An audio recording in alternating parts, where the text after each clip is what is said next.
Vamos ver, mais uma curiosidade aqui. Ah, embora possa parecer pouco didática, né?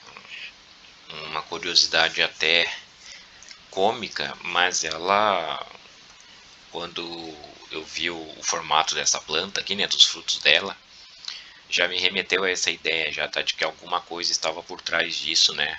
Quando eu comecei a entender a importância das coisas da criação também como testemunho daquele que é o criador, aquele que assina o quadro, né?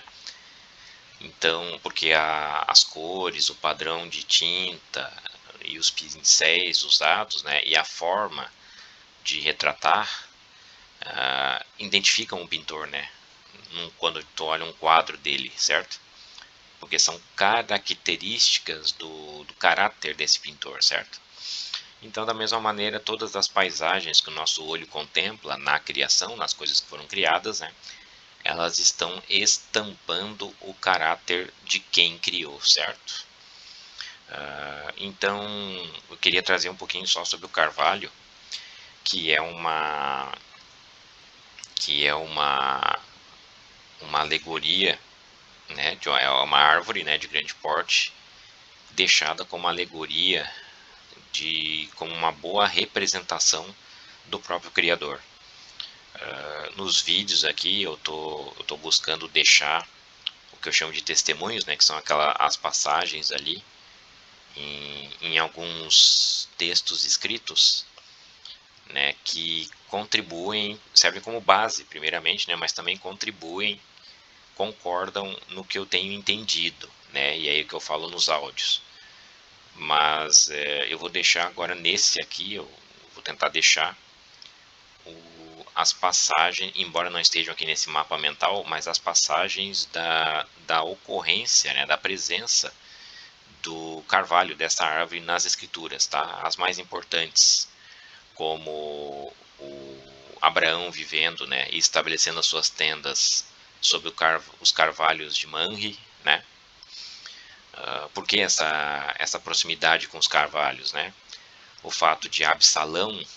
Quem é Absalão? Absalão é aquele filho de Davi que conspirou o trono do próprio pai, certo?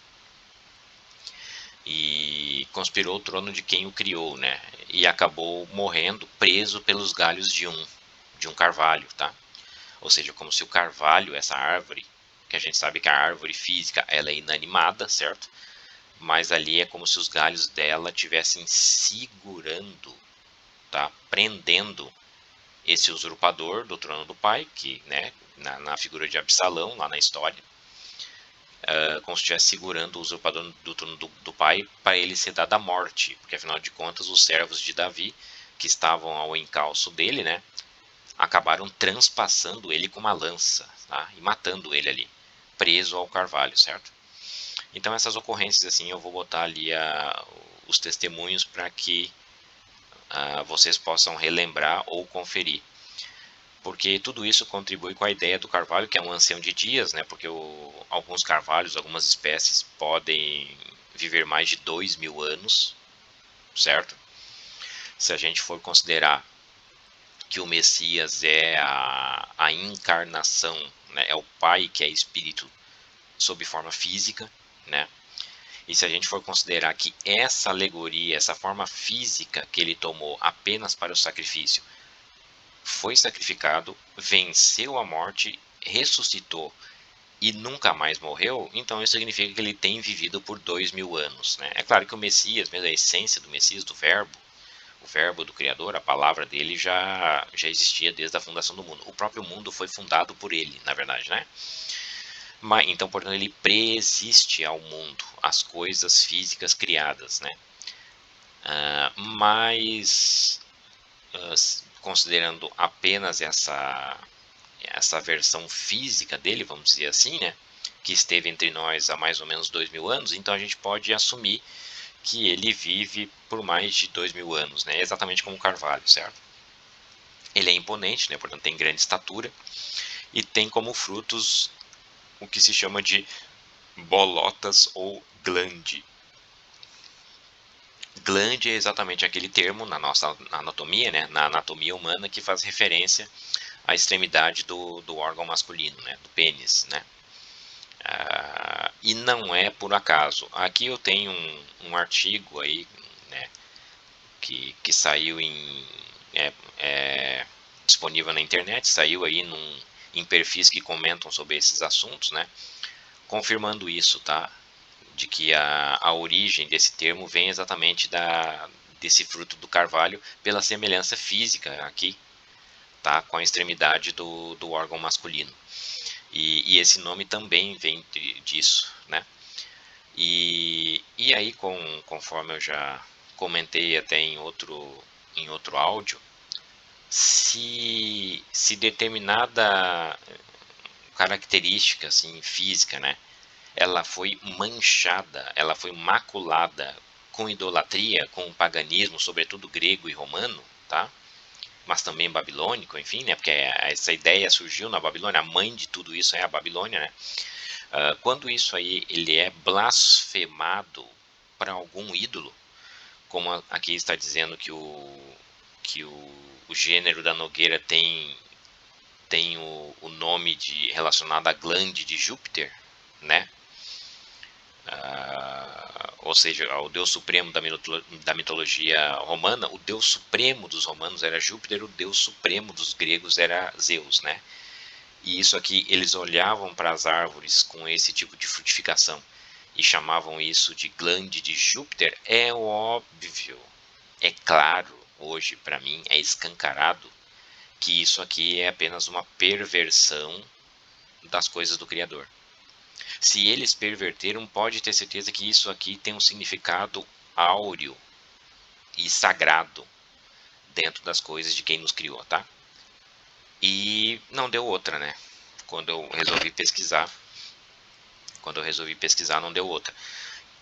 Se o carvalho representa isso que eu estou entendendo que representa a imponência, a magnitude e a longevidade, né, do Criador e também da sua versão física, o Messias, né?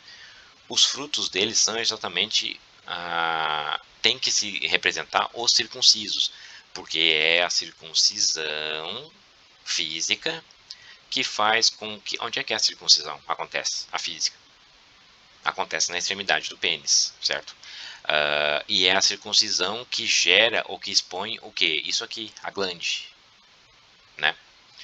Então, quando a árvore exibe como frutos essa figura aqui, essa forma física, ela remete imediatamente aos circuncisos, de que os frutos desse carvalho, ou seja, o carvalho gerará frutos, o que?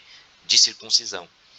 Só que agora a gente sabe, principalmente pelas cartas de Paulo, de que a circuncisão não é aquele ato físico no pênis físico que eles praticavam, né? No 8º dia, físico também, tá? A circuncisão hoje é a gravação das leis e do entendimento dele em nossos corações. O nosso coração hoje deve estar circuncidado, né? E não o órgão genital masculino, né? Então, obviamente, aqui para eles virem com essa palhaçada, com essa sujeira, com essa blasfêmia de chamar isso aqui de fruto de Júpiter, né? Quando eles estão dizendo que isso aqui é a glande de Júpiter ou glande de Zeus, na verdade eles estão blasfemando o que é os circuncisos do carvalho, os circuncisos do Criador. O Criador, né, o Supremo de Israel, certo? O soberano de Israel, aquele que criou tudo que existe no céu, na terra e nos mares, tá?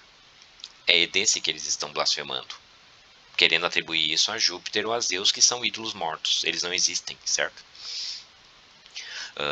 Então só podia vir daí, claro, né? Então essa extremidade do órgão genital masculino, ela faz referência exatamente a isso, né? E o carvalho, ele é confirmado por algumas passagens nas escrituras que ele ocorre, né, de ocorrência dele, sempre ressaltando essas passagens, né, sempre ressaltando a intervenção e o poder do Criador entre os homens, tá? Então esse aspecto físico aqui não é alegórico, ele não é de coincidência, né? Isso aqui é proposital, né? O Criador fez a árvore ter essa forma justamente para remeter, para lembrar esse ensinamento espiritual, tá? É o ancião de dias, imponente, gerando seus frutos, né? E os frutos dele são os circuncisos. Na carne, não. No espírito, no coração.